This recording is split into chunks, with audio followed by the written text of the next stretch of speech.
தமிழர்களுக்குள்ள ரெண்டே ரெண்டு விடயம்தான் உண்டு. ஒன்று தமிழ்நாட்டு தமிழர்கள், அடுத்தது இலங்கை தமிழர்கள். இது தமிழ்நாட்டு தமிழர்களை எப்படி செய்கிறார்கள் என்றால் திரைப்படத்தில் நடித்து ஏமாத்துகின்றார்கள். ஆனால் இலங்கை தமிழர்களை எப்படி ஏமாத்துகின்றார்கள் என்றால் அரசியலில் நடித்து ஏமாத்துகின்றார்கள். ஆனால் தமிழ்நாட்டு தமிழர்கள் திரைப்படத்தில் நடித்து ஏமாற்றி அரசியலிலும் வந்து ஏமாத்துகின்றார்கள். ஸோ இதுதான் அங்கே உள்ள சிக்கல்கள். ஸோ இன்றைக்கு நாம் பார்க்க போகிறது நடிகர் விஜய்.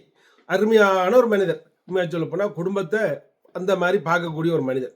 என்னும் ஒருக்கா திருமணம் செய்தாலும் அவர் அதை செய்வர் என்றதில் மாற்று கருத்து இல்லை. நண்பர்களே, ஒரு விடயம் தயவு செய்து, எனக்கு தெரியும் மோட்டு காளைகள், மோட்டு சிங்கங்கள், முரட்டு காளைகள் என்று பலர் நீங்கள் இருக்கிறீர்கள். விஜயின் ரசிகர்மார், நடிகர் விஜயின் ரசிகர்மார். நிச்சயமாக நானும் ஒரு காலத்தில் சூப்பர் ஸ்டார் ஃபேன். ஆனால் இப்போ அந்த கர்மம் ஒன்றும் இல்லை. ஏனென்றால் என்ற வயதுக்கு நாங்கள் இலங்கையில் இருக்கிற ஏதோ இவர்கள் எல்லாம் பெரிய சொர்க்கத்தில் இருக்கிற மாதிரியும் இவர்கள் சொல்கிற எல்லாம் 100% உண்மை என்ற மாதிரியும் தான் அப்போ எனக்கு விளங்கிச்சது. அதுதான் இப்போ உங்களுக்கு நடக்கும் என்று நான் நினைக்கிறேன். இப்போ நான் புலம்பெயர்ந்து ஜெர்மனுக்கு போனேனோ அண்டையில் இருந்து யோசிச்சு பார்த்தேன், இந்த நாடே இப்படி இருக்கு, நம்ம நாடே அப்படி இருக்கு என்றைக்குள்ள இவர்கள் நான் காரணம் என்றதை கண்டுபிடித்தேன். அந்த கண்டுபிடித்ததை உங்களுக்கு திட்ட தெளிவாக சொல்ல விரும்புகிறேன். இப்போ பார்த்தீங்களா இருந்தால் இந்த நடிகர் விஜய் என்ன இப்போ இந்த தேர்தல் வாக்குகள் என்று கிள்ளி வீசி கொண்டிருக்கின்றார். ஒரு பவன் தங்கம், மருமகள் சீதனம், அது இது என்று எல்லாம் சொல்லி கொண்டிருக்கின்றார். உண்மையாக சொல்ல போனால் இது காணாது, உங்களுக்கு இது காணாது. இது ஒரு ஏமாத்து வித்தை.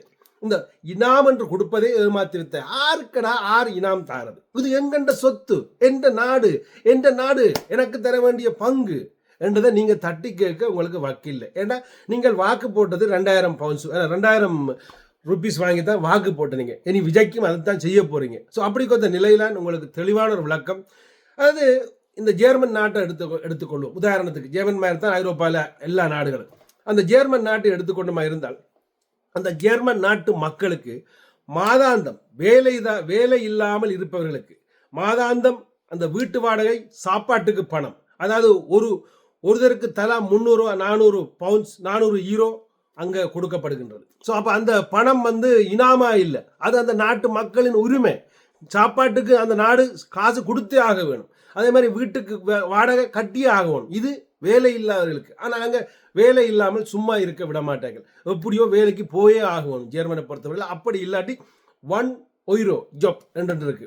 உங்களுக்கு 1 மணித்தியானத்துக்கு ஒரு €1 தான் தருவார்கள். அதை வாங்கி கொண்டு நீங்கள் வேலைக்கு போகணும். அதுக்கு பிறகு முழு உதவியை அவர்களும் செய்வார்கள். ஸோ அப்படி கொத்த நிலையத்தான் அங்கே உருவாக்கி வச்சிருக்காங்க. அது நியாயமான தேர்தல் வாக்கு, இல்லாட்டி அது நியாயமான விடயங்கள் அங்கே நடந்து கொண்டிருக்கு. ஆனால் உங்களோட தமிழ்நாட்டில் நடந்து கொண்டிருக்கிறது ஒரு பொய்யான வாக்குகள், பொய்யான வேஷங்கள், பொய்யான கதைகள். இதெல்லாம் உங்களோட பணத்தில் மாமன் சீர்வரிசை என்று இவர் என்னது தரணும். அதாவது உங்களோட பணத்திலிருந்து உங்களுக்கு சீர்வரிசை தர்றதுக்கு அவர் என்ன ஒரு பங்கு தங்கம், ஒரு பவுன் தங்கம் தாருன்னு சொல்லிக்கிங்க. அப்படி ஒவ்வொரு இதையும் பார்க்கும் பொழுது கேவலமாக இருக்கு.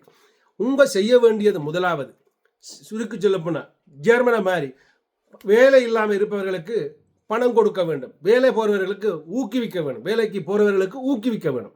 அடுத்தது இந்த கர்மம், இந்த டாஸ்மாக், அந்த குடிகார கர்மங்களுக்கு அந்த டாஸ்மாக்கு முன்னால நின்று ஆரெல்லாம் வேலைக்கு போறீங்களோ அவர்கள் மட்டும்தான் டாஸ்மாக்கில் அல்கோஹால் வாங்கலாம், குடிவகை வாங்கலாம் என்ற ஒரு சட்டத்தை கொண்டு வரணும். அப்படி பல விடயங்களை அங்கே கொண்டு வரணும். இதெல்லாம் ஒரு போலி வேஷம். அதாவது நான் பல விஷயங்களை உங்கள் அரசியலில் பார்த்து கொண்டு அவதானித்து கொண்டு வரேன். ஐயா சத்யராஜின் மகள், சத்யராஜ் நடிகர் சத்யராஜ் இங்கே நாம் தமிழர் கட்சியில் ஒரு புரட்சிகரமாக கதைச்ச ஒரு மனிதன், எனக்கு பிடிச்ச ஒரு மனிதன். நான் இன்றைக்கு அவரை நான் பெரிய அளவில் மதிக்கிறேன். ஏனென்றா அவருடைய மகளை கூட கொண்டே எங்கே சேர்த்திருக்கிறேன்டா அங்கே திமுகவோட இணைத்து விட்டு அவர் இப்போ நாம் தமிழர் கட்சியை விட்டு அந்த கூட்டத்துக்கே போறேன். ஸோ அதை கேவலமாக இப்போ கதைக்கிற அளவுக்கும் வந்துட்டார். ஸோ அப்படி கொத்தவர்கள் இங்கே பலர் இருக்கிறீர்கள். நிச்சயமாக உங்களுடைய அரசியலை நான் தலையிட வரையில. ஆனால் மொக்க அரசியல், மோட்ட அரசியல் செய்தால் பார்க்கும் பொழுது பொறுமை இழந்த சில விஷயங்களை கதைக்கத்தான் சொல்வேன். முதல்ல நீங்கள் பெரிய பெரிய படித்தவர்கள், பெரிய பெரிய அறிஞர்கள், உலகம் பூராய உங்கள் தமிழ்நாட்டில் இருந்து பெரிய பெரிய இடத்துல இருக்கிறீர்கள், பெரிய பெரிய வேலைகள் செய்கிறீர்கள், எனக்கு தெரியும். ஆனால் உள்ள அந்த கீழ் அடிமட்ட மக்களுக்கு நீங்கள் பெரியாக்கள் ஒன்றும் சொல்லிக் கொடுக்குறீங்க. நீங்கள் மட்டும் வாழ்ந்தால் காணும் என்று நீங்கள் அமெரிக்காவில் கூகுளில் அங்கே இஞ்சி போய் இருக்கிறீர்கள். ஆனால் இந்த கீழ்மட்ட மக்களை வச்சு இந்த அரசியல்வாதிகள் ஏமாற்றுறது கண்ணுக்கு தெரியாது என்று மனவர்த்தர்கள் சொல்லிக்கொண்டு விடைபெறுகிறேன். என்ன ஏதேனும் ஒரு தவறான கருத்துக்களை உங்களுக்கு உள் நுழைத்தால் அதை நீங்கள் தெளிவாக எனக்கு எழுதுங்கள். நன்றி.